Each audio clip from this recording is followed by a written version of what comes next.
Hi Land O'Lakes, it's Rochelle Aune, your Land O'Lakes physical therapist, joining you again today to talk a little bit more about spinal mobility.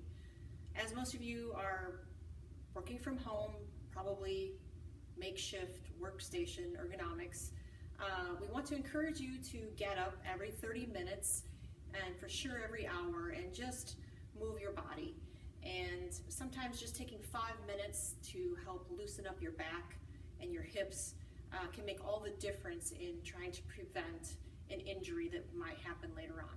So if you'll come with me, we're going to do a couple of really simple exercises, and I'm on my own today, so be kind in your comments of filming, but hopefully everybody gets the general idea of these very basic exercises to help just unlock your back.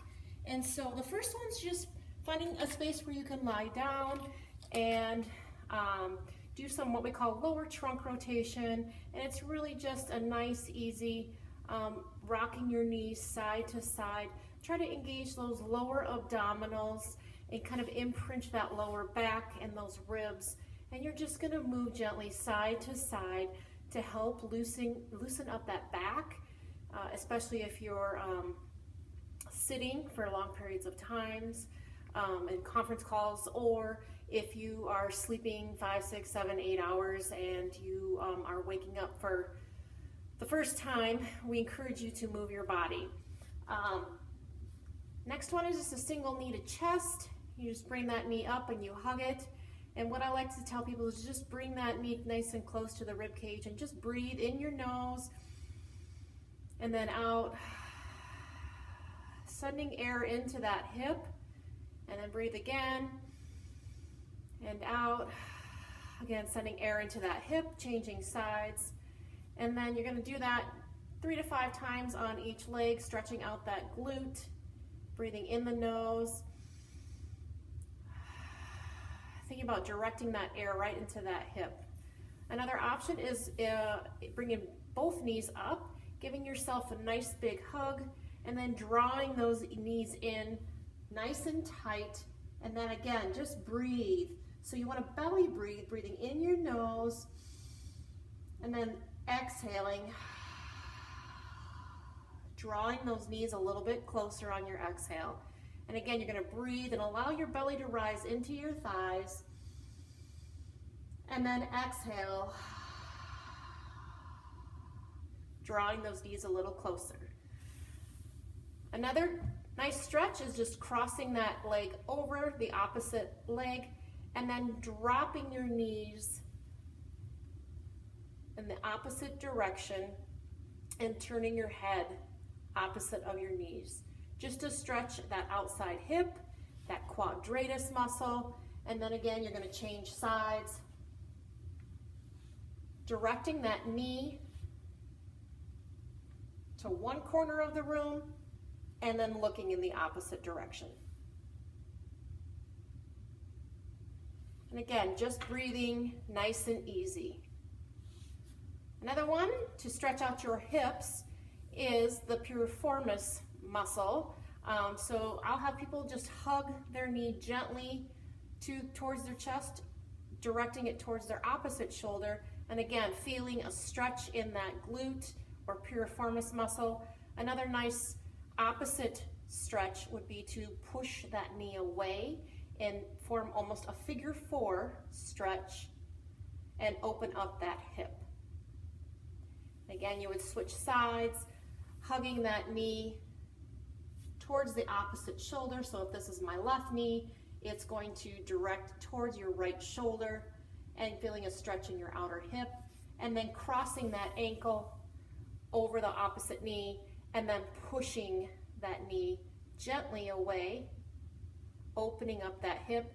And again, just breathing in your nose and then exhaling, sending air right into that hip socket. Okay? We're just trying to create space after everything just gets decompressed. Gets compressed, and then we're trying to decompress. All right. Another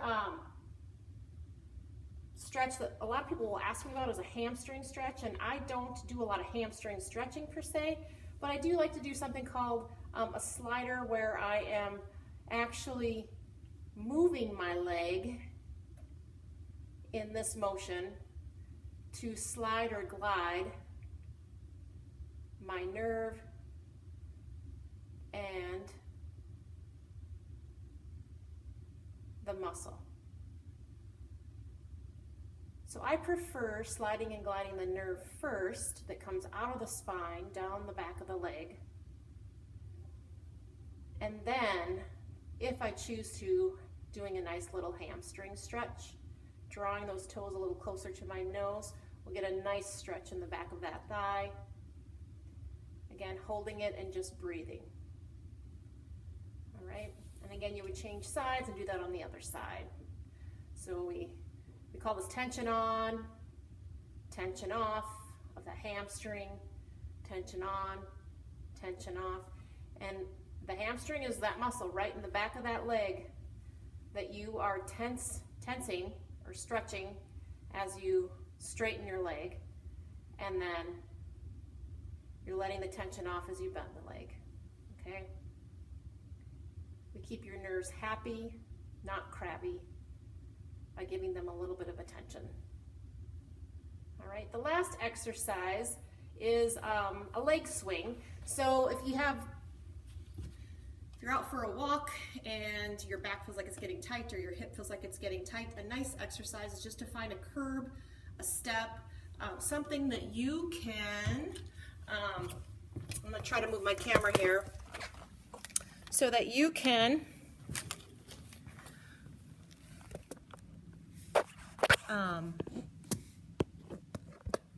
should be able to see me.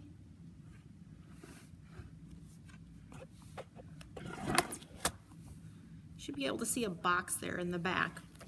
But you are actually going to, sorry, technical difficulties, do something called a leg swing. So if you are on a step or a curb, you would step onto that curb or that box and just swing that leg, letting that hip just be nice and loose, and just swing that leg. You're just letting gravity help you and letting everything just kind of relax, putting everything on slack. And again, if you have one side that's more bothered than the other, you would do that side first, and then you could always change sides and do it on the other side. Okay, so that concludes our tips for the lower spine and hips. And so stay tuned, because next week we are going to try to focus on ergonomics, which is really important in this time of us having to have makeshift desks at home. So stay tuned, and we are available for any questions that you might have. You can let us know. Thanks so much for joining me, and everybody stay healthy.